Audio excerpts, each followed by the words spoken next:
All right, President Obama, as we mentioned, making headlines this morning, stating he could have beaten President-elect Donald Trump if he ran again. The majority does buy into the notion of a one America that is tolerant and diverse and open. I'm confident that if I had run again and articulated it, I think I could have mobilized a majority of the American people to rally behind it. Oh, yeah, he went there. Trump responded on Twitter yesterday, writing this. President Obama said that he thinks he would have won against me. He should say that, but I say no way. Jobs leaving, ISIS, O-Care, etc. I guess that's Obamacare, of course. Joining us is former presidential campaign advisor for Newt Gingrich and president of Spieckerman Media, Lee Spieckerman. Lee, what do you make of these exit interviews, comments from President Obama? Can you believe it? Throwing shade at the president-elect. Well, I think President Obama would definitely have been a better candidate than Hillary Clinton. And I wrote back in 2013 and updated it early in 2016 that I thought Michelle Obama would have been a far more formidable Democratic nominee than Hillary Clinton. You know, Barack Obama is a singular political talent, and had he run, the strength would have been based on his enormous political talent, certainly not his policies. Donald Trump was completely right on that. His policies were repudiated every time there was an election where he was not on the ballot in 2010 and 2014. But he's a singular political talent. I think Bill Clinton would have won a third term as well, and probably Ronald Reagan would have.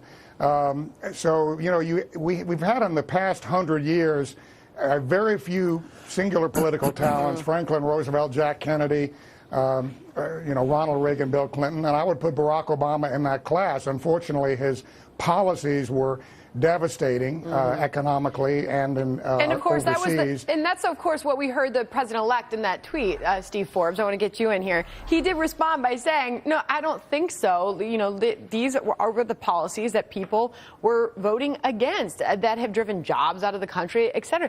But there's also the question, and Newt Gingrich sort of addressed this, should the president-elect be responding to this and on Twitter, of all places?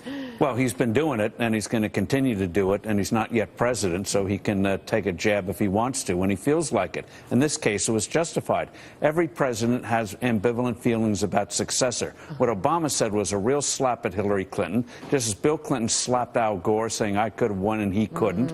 And so, well, that's normal human nature. But the fact of the matter is, other than Ronald Reagan in 1988, where George Bush did get, in effect, a third Ronald Reagan term, Dwight Eisenhower could have gotten a third term. The others could not. Harry Truman tried for effectively a third term, got crushed in New Hampshire. Johnson, same thing in 1968.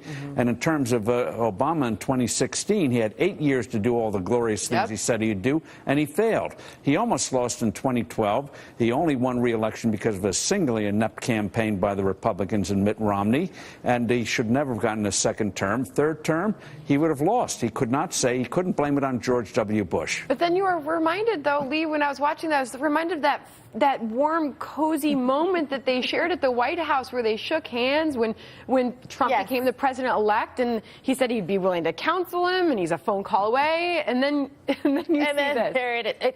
I mean, that lasted, what, 24 hours before they're at each other? I do think, though, that this is really, the big story here, and as you just mentioned, is about he's really dissing Hillary Clinton.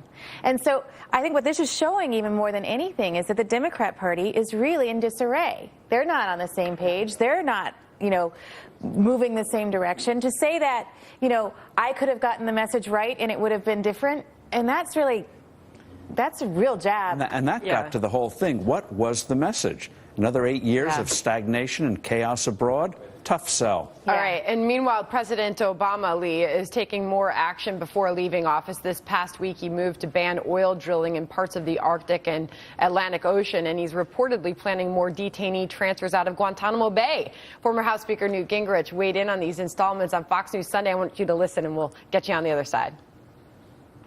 President Obama is beginning to figure out that his legacy is like one of those dolls that as the air comes out of it, shrinks and shrinks and shrinks.